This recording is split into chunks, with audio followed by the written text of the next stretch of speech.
Okay, it's going to be a review of TNA Final Resolution 2005. We're approaching the 20th anniversary of, I would definitely say one of the more memorable TNA pay-per-views ever. There's a couple of things that really held the show back, from being the absolute all-time best, I think, TNA pay-per-view, but it's definitely up there. I think I had it at number 17 in the top 25 TNA pay-per-views, so it definitely has some flaws to it. But hey, man, this is a huge week for TNA. They're doing Genesis. I believe it's on Sunday, January 19th. It looks like it's going to be Joe Hendry and Nick Nemeth in the main event again. But I'll touch on it later on in the week. And Genesis first pay-per-view in January in 2009. And obviously, they're bringing it back. They're bringing Genesis back. I'm a little bit, more used to having Genesis in the November spot, especially with the success of Angle and Joe. But yeah, Final Resolution, was always really the January pay-per-view, for the first couple of years in TNA. It's kind of weird. It's almost like, you would think you would put Final Resolution in December, and eventually they did. But I always interpreted Final Resolution as more of like a New Year's thing. Like this is the final New Year's resolution. I guess, that was the thought process there. But this was an incredible show. Yeah, this is by far the best Final Resolution, in my opinion. And, maybe the best January pay-per-view I think TNA has ever done.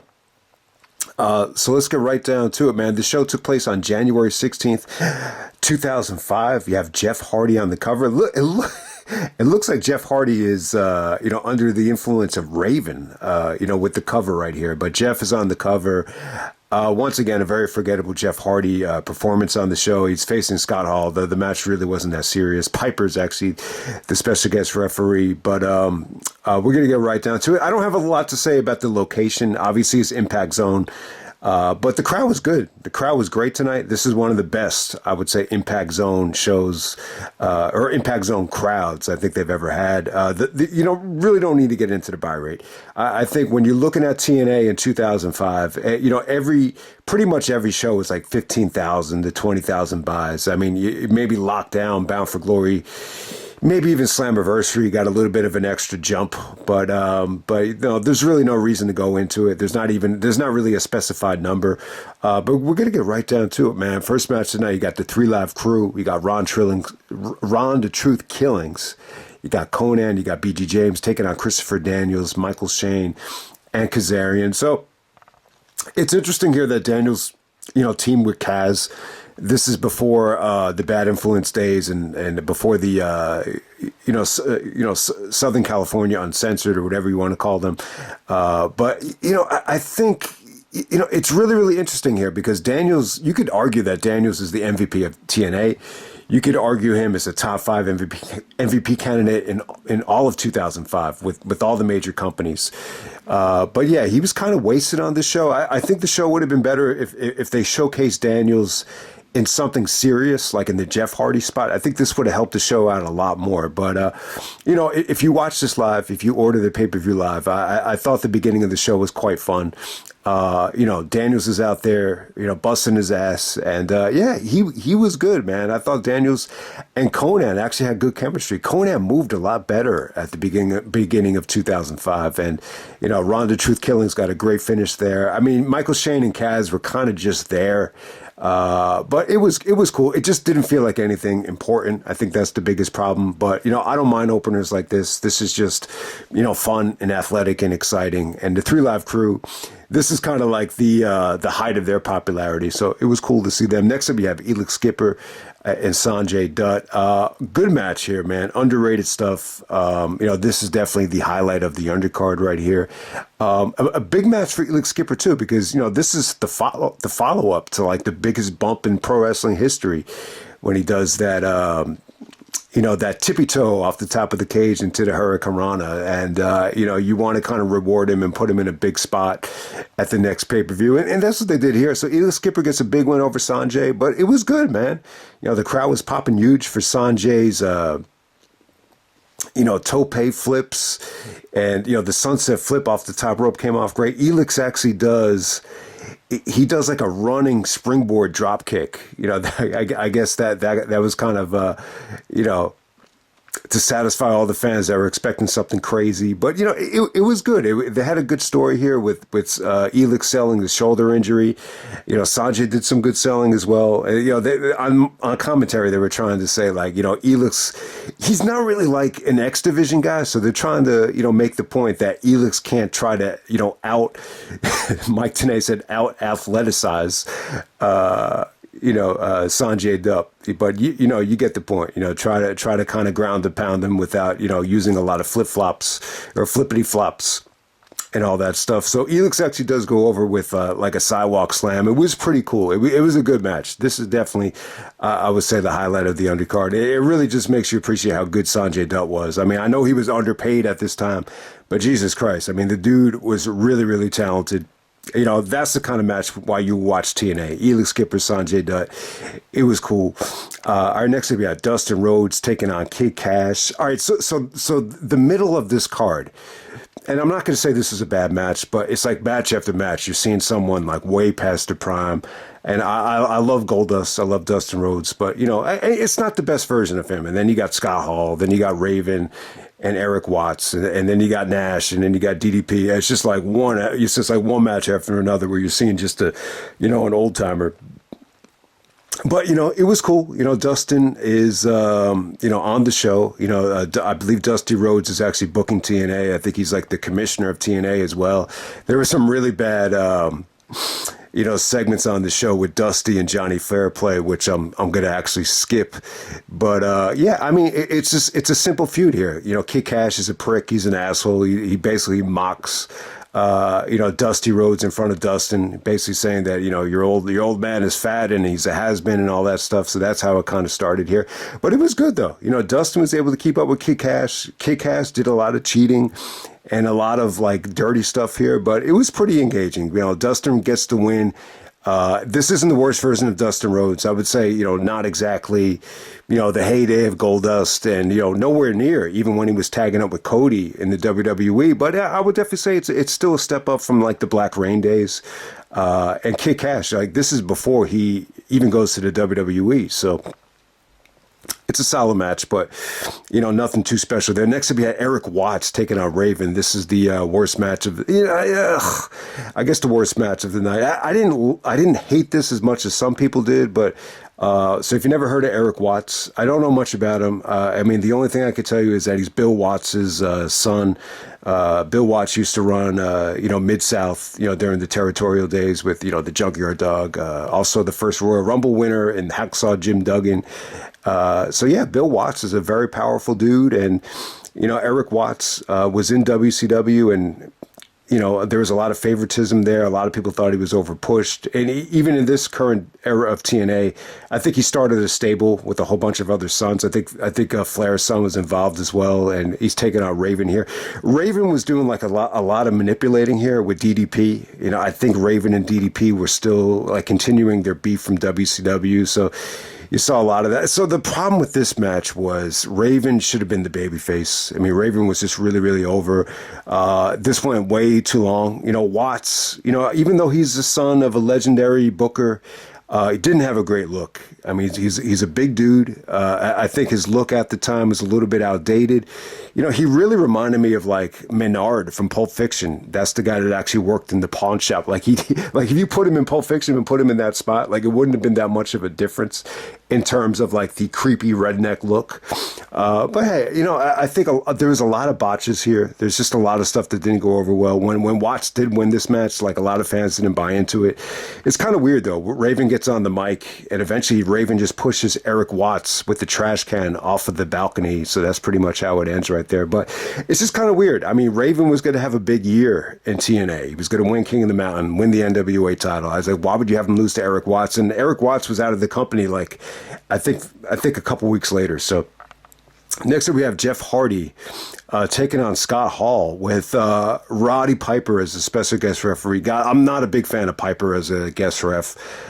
Even Brett said that he ruined the WrestleMania match against Backlund. I don't think he really ruined it. I just think they were in a rough spot with that stipulation. But yeah, Piper here, once again, I thought he took away from the match. But it really wasn't Piper's fault. It's more about Scott Hall here. This is the lazy version of Scott Hall. He dresses up as Elvis. I don't know what the rationale behind this was. It's like, hey, yo, I'm going to dress up as Elvis. You know why? Because I really don't give a shit. Like, like that's the impression like I got from Scott Hall here. So he didn't look good. Piper, it felt like forever where he's taking like weapons out of Scott Hall's ass here before this match finally gets going. Ultimately, Piper intercepts the brass knucks and actually punches Scott Hall. Jeff Hardy gets the victory with the whisper in the wind and the swanton dive. So Jeff Hardy gets a big victory here. Gets on the mic, so he's going to start kicking ass in TNA. It's kind of weird, man, because Jeff is still in his prime. He's still like only 25 and 26. But yeah, it's just he just had a lousy opponent here. This was just it's just the worst version of Scott Hall. And I know Scott Hall has passed away, so rest in peace to Scott. But at this time, it just seemed like Hall and Nash were just there to just come out to the ring. I just couldn't get into this. It was, this is probably the weakest match of the night, definitely. All right, next up, we have a triple threat elimination match. The winner would actually go on to face Jeff Jarrett in the main event of Final Resolution. We got Monty Brown taking on Diamond Dallas Page and Kevin Nash. Nash was funny as hell in this show, though. I mean, say what you want about Nash's effort. I mean, he was lazy as hell. But that was the intention. He actually goes up to DDP and he's like, hey, Dallas, look, man, as I'm getting older, I want to work smarter, not harder. And then DDP's like, so what are you getting at here? They kind of rekindled like the NWO beef. And DDP even said, I'm standing by myself here, just like the NWO days. But, Nash is looking for the easy way out. So, that's kind of the theme with this match right here. Yeah, this was ugly. This was a little bit tough to get into. So you could actually get eliminated here in a couple of different ways. One of the ways you could get eliminated is just getting thrown over the top rope. Nash wanted to work with DDP, but, Nash was going to double cross him. DDP actually backdrops Nash. Nash gets eliminated, then he gets pissed at DDP, and then he actually pulls away DDP after the diamond cutter on Monty Brown. So that's when Nash gets eliminated, and he reluctantly goes to the back. And I don't know, man. I couldn't really get into DDP and Monty. I think Monty looked a lot worse here against DDP. Give DDP credit. I know he really wasn't supposed to be wrestling. He had the bad neck. But yeah, he's closing in on way past 50 at this point. Maybe he is 50. I'm not even sure. But I don't know. I just thought the ending was kind of tough to watch. They were actually chanting RKO.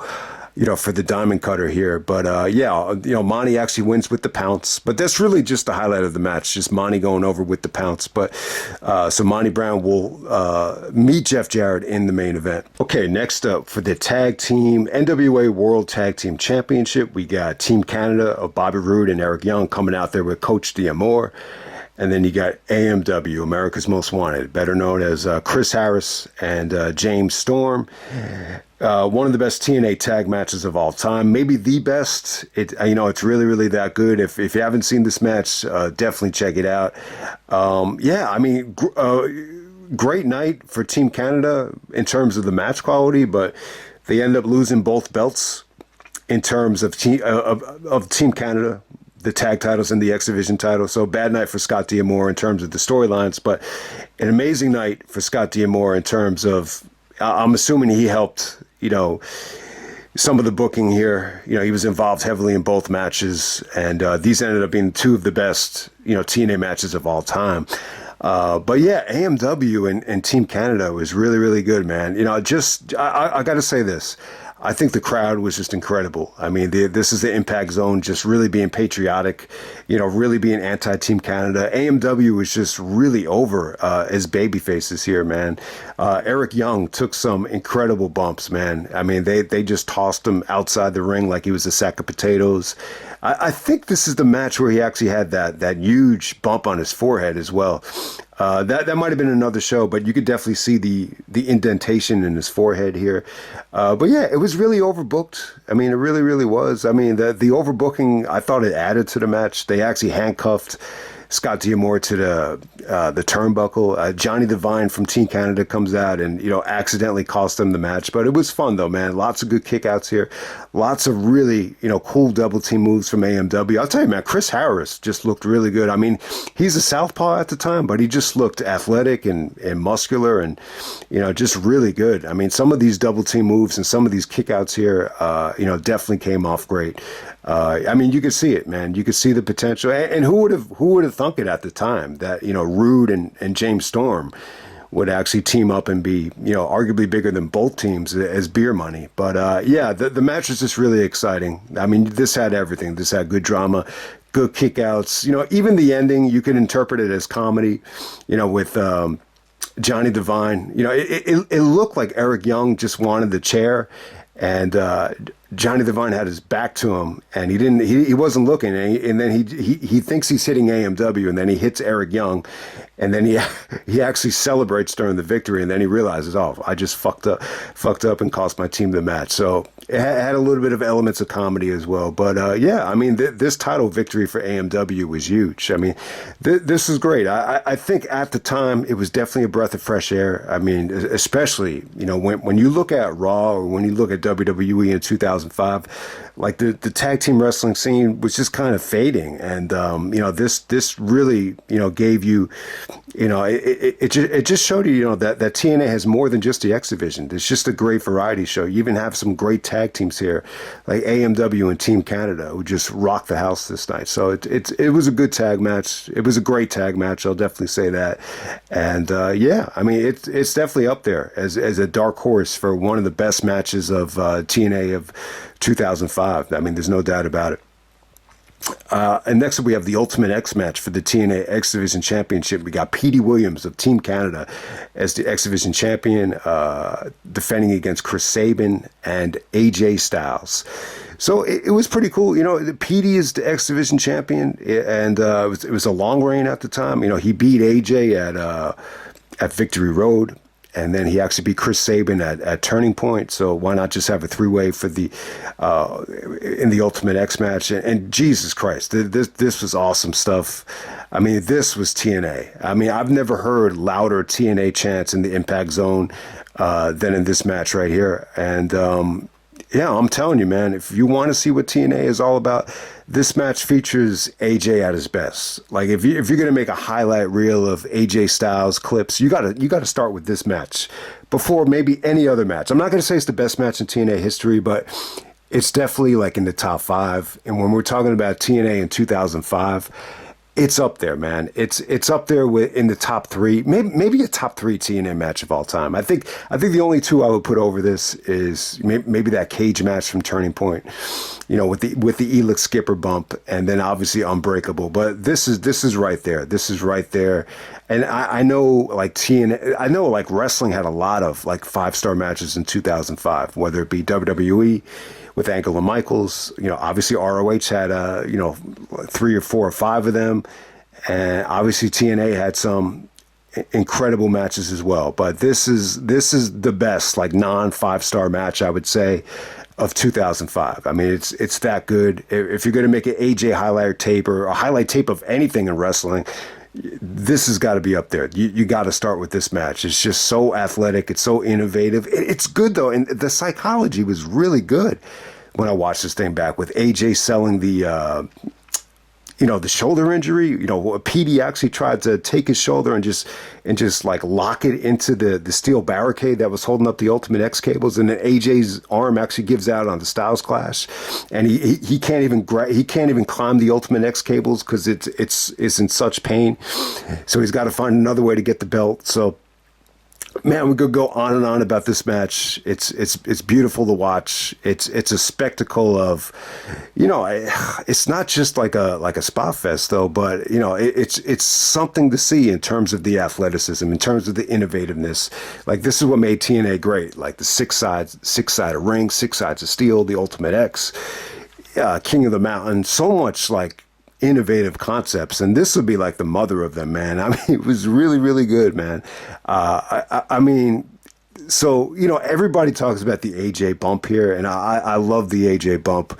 So there's a spot here where AJ's grabbing the cables, and Sabin actually does like a springboard drop kick, and AJ actually flips and lands on his head. He almost landed on his neck, but man, I mean that is up there with the sexiest bump in wrestling history. But AJ pulled it off, man. It was awesome. So right before you get to that too, there's also like one of AJ's best spots ever. Petey looks like he's going for like an inverted DDT, and then AJ comes out of nowhere, and it's like a springboard reverse inverted double DDT. It was really awesome. I mean, it's something to see right there. I mean, those two spots right there, they were like back to back, and it was just like holy shit, man. So yeah, I mean, Sabin with that running, razor's edge buckle bomb to Petey was awesome. Petey actually, when AJ's arm gives out, Petey does the Canadian Destroyer. He busted out the sharpshooter just to kind of weaken the legs. So I could go on and on about this thing. Man, I'm just going to get to the finish, though. I probably left some stuff out. This goes about 20 minutes, but this is by far the best Ultimate X match. I mean, if there was one on the weekly pay-per-views that could come close to this, I might have missed it. But out of all the pay-per-view matches, whether it's Bound for Glory 2007, with Low Key and LAX, I love that match, but that's nowhere as near as good as this. Victory Road had like a Ultimate X gauntlet that was good. But yeah, even the one with Samoa Joe, Joe wasn't really made for this type of match, so obviously that's nowhere near as good. I still would like to go back to it and check it out. But man, this ending is sweet as hell. And so I'm going to make an argument against it and for the ending. Let me just say this. It's an awesome ending. Petey and Sabin are doing like the tug of war on the cables, but because AJ is so banged up, like he couldn't get back up there. So he just does like that phenomenal forearm. And instead of using it, he just grabs the belt, like while the belt is like hanging in the tug of war. So yeah, that was really, really cool. I think it's an awesome ending. Oh man! Speaking of the phenomenal forearm, all right. So there's another spot where Petey is just like hanging on top of the cables. Very similar to like Jeff Hardy in the TLC match. And AJ goes for like a phenomenal forearm, tries to knock Petey off, and then Petey, ducks it. And so yeah, that was pretty cool. You know what that reminded me of? That reminded me of Rob Van Dam. Trying to do the springboard spinning heel kick on Jeff Hardy while Jeff was just hanging from the belt. That was at SummerSlam, but it kind of reminded me exactly of that. So, like, if AJ was able to get up that high and actually hit it on Petey, it would have been awesome, man. But yeah, I think my argument against the ending here is it's a little bit cheap because, I think the rules should be, so if this was the NFL, like, it would be like the equivalent of, like, that wasn't really a catch. I think the rules should really be like you actually have to go up and actually, bring the belt down. You actually have to unlock the belt and bring it down for it to be official. In this situation, the belt was kind of just hanging in a tug of war, and AJ would just, happen to grab it. So, but it was pretty damn cool. It was an awesome finish, awesome match. Yeah, this is arguably the most exciting match in wrestling history. I think that's how good it is. But hey, I think the other argument against it, I would just say this. I think some of these Ultimate X matches, they're incredibly difficult to really get a rhythm going. It takes a while to get going, and but once they kick Scott D'Amore out of the match just got freaking awesome. So yeah, let's just move on to the main event. The main event, we have the NWA Heavyweight Championship. We got Jeff Jarrett taking on Monty Brown. I really enjoyed it, man. I loved it. I think at the time, Monty Brown was a monster babyface. I think he was really over. I would agree with him not going over here. I think he was still learning. I think he was still, making a name for himself. I think at the time, I think there's a reason why they didn't promote this as the main event. When you ordered the show, the main event was still up in the air, and I just think Monty was still trying to be marketed and promoted. You're still a ways away, so I would totally agree with Jarrett actually going over here. I think maybe down the road you could have done the Monty Brown title change. I would actually say this. I think maybe around the time when Christian came in, you would have Christian actually chase Monty as a heel. I think I would have preferred that. And Monty would have already been champion. I think that would have been the right time to actually, push Monty as champion. But at the time, I think he's still a ways away. He's a football player. So this is it, man. Like I'm saying this about Monty. Like he really has like the type of charisma, mic skills, a marketability, of like a Wesley Snipes. And this is something that I think was totally missing, like from guys like Shelton Benjamin or, even guys like Bobby Lashley. I just wish they had like Monty Brown's charisma. The problem is, I think Monty's a little bit one-dimensional in the ring. He's more of a football player, so he's definitely missing like those grappling skills and that athleticism that comes with, being an amateur wrestler like Shelton Benjamin. But hey, I think against Jeff really made him look good, a lot better than he looked against Nash and DDP. I think there was a lot of creativity here. This is an example of just, using ref bumps, I think, to really elevate and, have a roller coaster ride of a match. I mean, for the people that were bitching about the ref bumps and the constant, use of foreign weapons, I mean, the match wasn't going to be that good if you just limited it to just a straight up match. I mean, this really needed, because of Monty's lack of experience and because it's Jeff Jarrett, you needed to kind of, empty the tank with just, different stuff. And that's what they did here. I thought there was a lot of, good ref bumps. And I think there was a lot of drama, a lot of excitement, a lot of like guitar shots. I tell you, the most underrated bump in this match is, Monty actually has Jeff up for like an electric chair, and Jeff actually like just splashes Monty in the chest with the chair, and then Monty just kind of like faints, but he still drops Jeff in the electric chair. I thought that was pretty cool, and I mean it was good, man. Just Jeff kicking out of the pounce after the ref bumps, and some of these guitar shots definitely came off great. Jeff actually wins this thing with 3 strokes in a row.